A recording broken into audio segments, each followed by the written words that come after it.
Bonjour à tous, j'espère que nous nous portons bien en ce jour d'une finale de Cannes.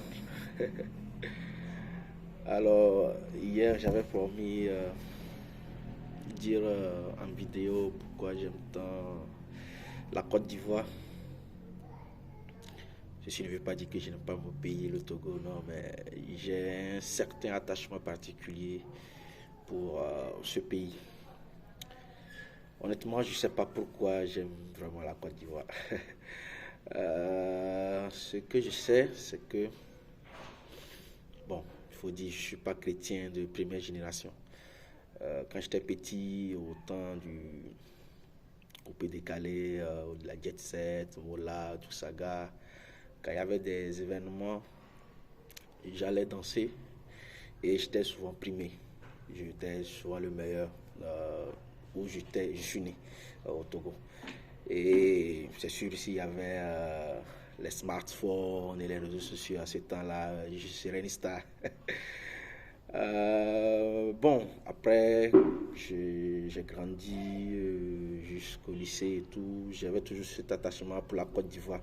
Et je me rappelle, en terminale, on a étudié la Côte d'Ivoire en géographie.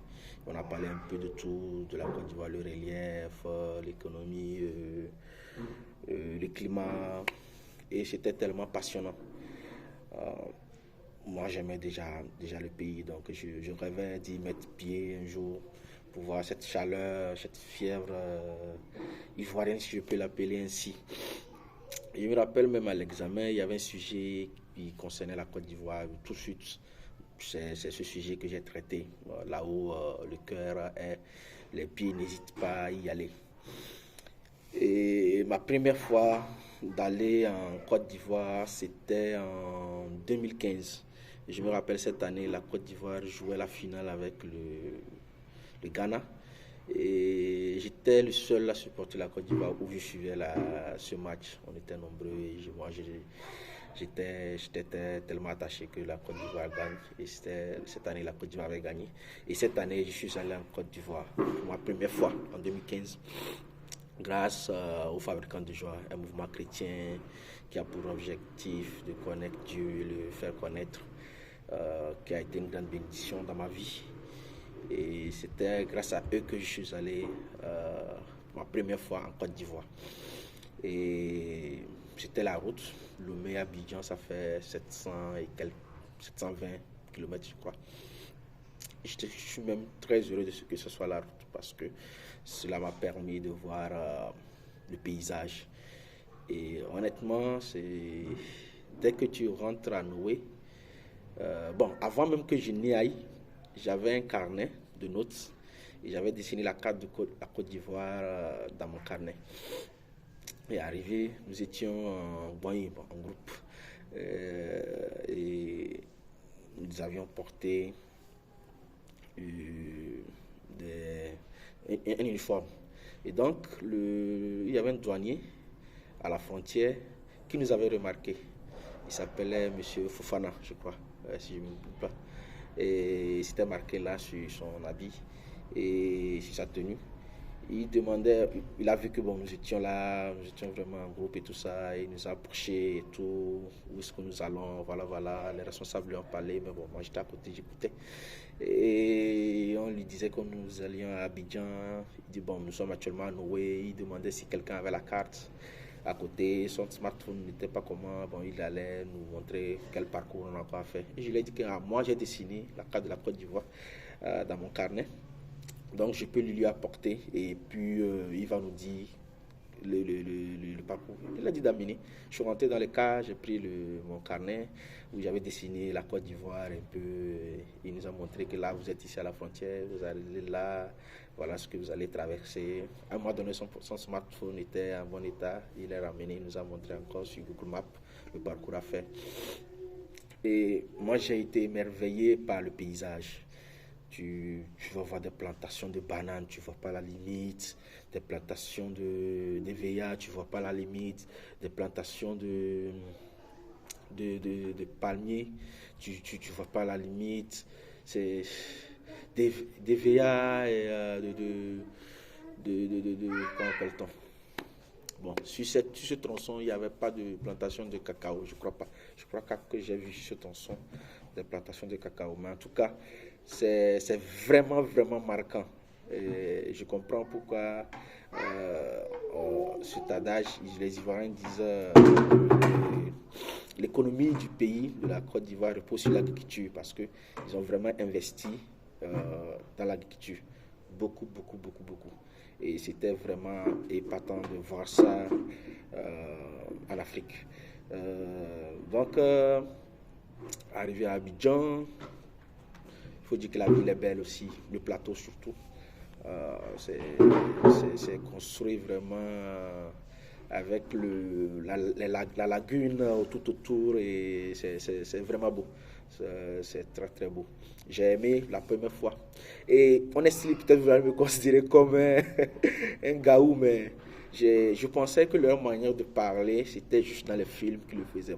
Pour moi, c'était dans les films. Mais j'ai constaté qu'en fait, c'est leur quotidien, au fait. C'est le quotidien en Côte d'Ivoire. C'est leur manière de parler qui est là. Et moi, ça me plaisait beaucoup. Beaucoup ont tendance à dire que les Ivoiriens parlent trop. Moi, je dis, bon, si l'Ivoirien ne parle pas, c'est qu'il vraiment il n'est pas Ivoirien. Parce que je me rappelle, j'avais un ami Ivoirien. Il dit, moi, c'est ma bouche qui va me sauver. Puisque quoi, j'étais souvent avec lui dans le parcours universitaire. Et on faisait une fois un stage quelque part. Et c'était chaud.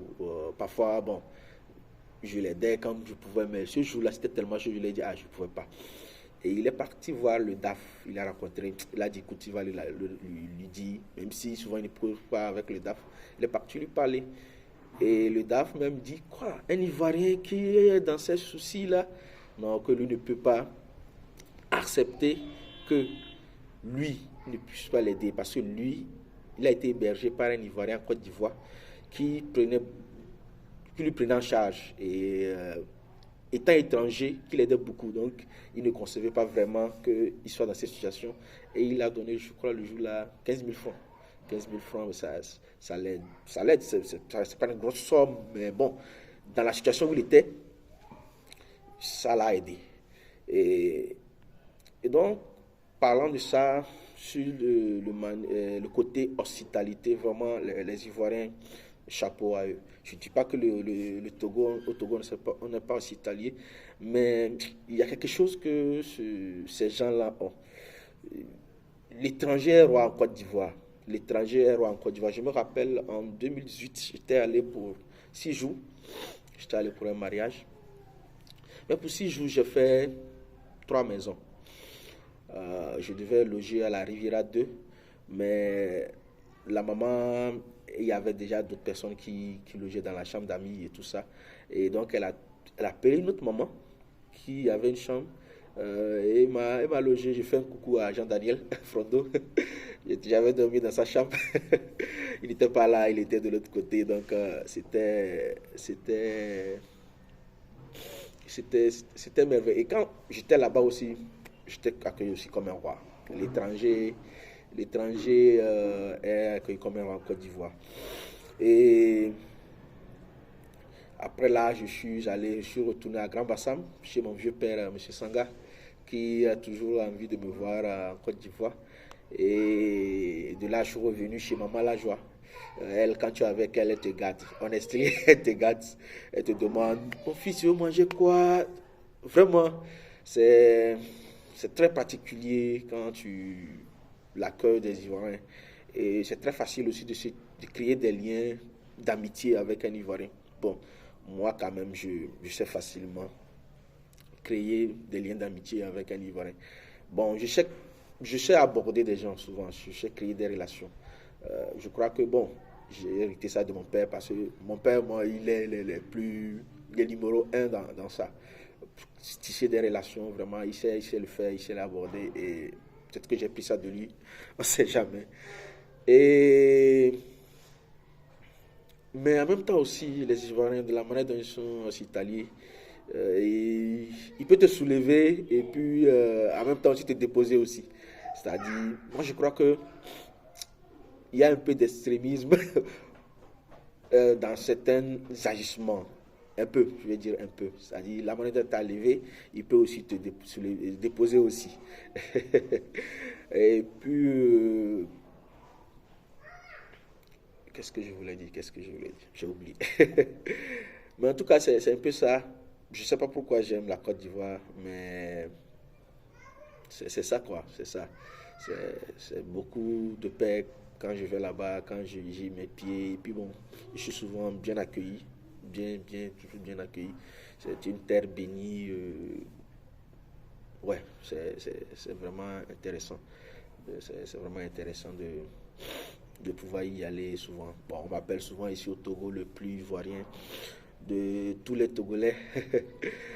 Et on espère que ce match, cette finale sera ivoirienne. C'est pas évident le match. L'adversaire est costaud. Mais que le meilleur gagne. On espère que le meilleur sera la Côte d'Ivoire. Voilà un peu en résumé, je peux le dire ainsi, de pourquoi j'aime la Côte d'Ivoire. Mais en même temps, ce parcours de la Côte d'Ivoire, cette CAN, me fait penser beaucoup à ce stade, à la prière d'Anne dans 1 Samuel 2. L'Éternel